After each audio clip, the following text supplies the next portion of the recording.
गरजेचं आहे, कारण आज 2 दिवस अगोदर माझा प्रतिनिधी निवडणूक आयोगांच्या इथे जाऊन आपली मशीन चेक केली. मशीन चेक करून मशीन सील झालेली आहे.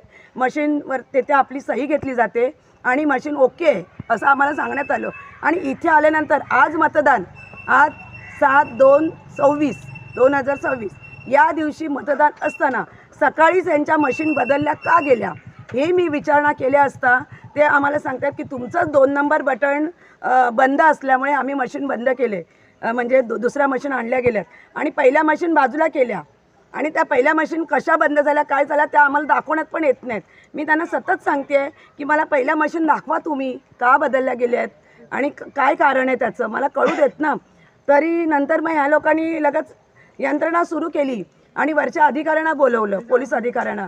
तर पोलीस अधिकारी आले, पोलीस अधिकारी आमच्याशी बोलत आहेत. पुन्हा आतमध्ये जे शाळा नंबर 2चे जे अधिकारी होते ज्यांनी बदलली मशीन, तर त्यांना बोलवण्यात आलं, त्यांच्याशी बोललं गेलं. मग ते म्हणतात की नाही असा झाला प्रॉब्लेम की मॅडमचं 2 नंबर बटनच दाबलं जात नाही आहे.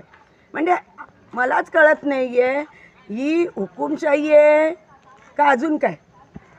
मला इतकंच बोलायचं आहे की ह्याच्यावरती पत्रकारांनी सगळीकडे ही न्यूज देण्यात यावी आणि कळू दे. असं जर उमेदवार आमच्यासारखे जर उभे राहिले, जर सामाजिक कार्य करण्यासाठी आणि त्यांना जर न्याय मिळत नसेल, ह्या जर आपल्या डॉक्टर बाबासाहेब आंबेडकरांनी संवेदना आणले. दुसरी गोष्ट आपले छत्रपती शिवाजी महाराज आहेत, त्यांनी एवढे आपल्या पुढे सगळे मांडले. आणि जर का ह्या गोष्टी जर आपल्या सावित्रीबाई फुले, लोकमान्य टिळक ह्या सगळ्या गोष्टी म्हणजे एकत्रित येण्यासाठी की तुम्ही सगळ्यांनी एकत्रित या, एकत्रित तुम्ही कामं करा, जर ही होतच नसतील तर याला अर्थच नाही आहे. आमच्यासारख्या उमेदवारांनी उमेदवारी म्हणून घ्यावी, आमच्यासारख्यानी उमेदवारांनी फक्त समाजकार्यच करावं, म्हणजे मला न्याय मिळत नाही आहे. परंतु मी आत्ता ह्याच वेळात निवडणूक आयोगांकडे जाते आहे, एक पत्र देते त्यांना मी आणि एक पत्राची कॉपी माझ्याकडे घेते. त्याचा त्यांनी निदान विचार करून मला योग्य तो न्याय द्यावा, हीच माझी विनंती आहे निवडणूक आयोगांकडे.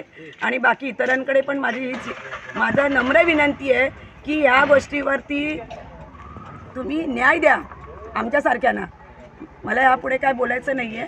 आणि सगळे आपले गावकरी आहेतच, ग्रामस्थ सगळी मंडळी आहेत आणि त्यांच्या पुढे आपले पोलिंग एजंट पण आतमध्ये आहेत, त्यांच्यासमोर पण झालेलं आहे. मला हेच म्हणायचं आहे की असं जर होत असेल तर उमेदवार उभाच करू नये आणि एकतर्फी निकाल देण्यात यावा.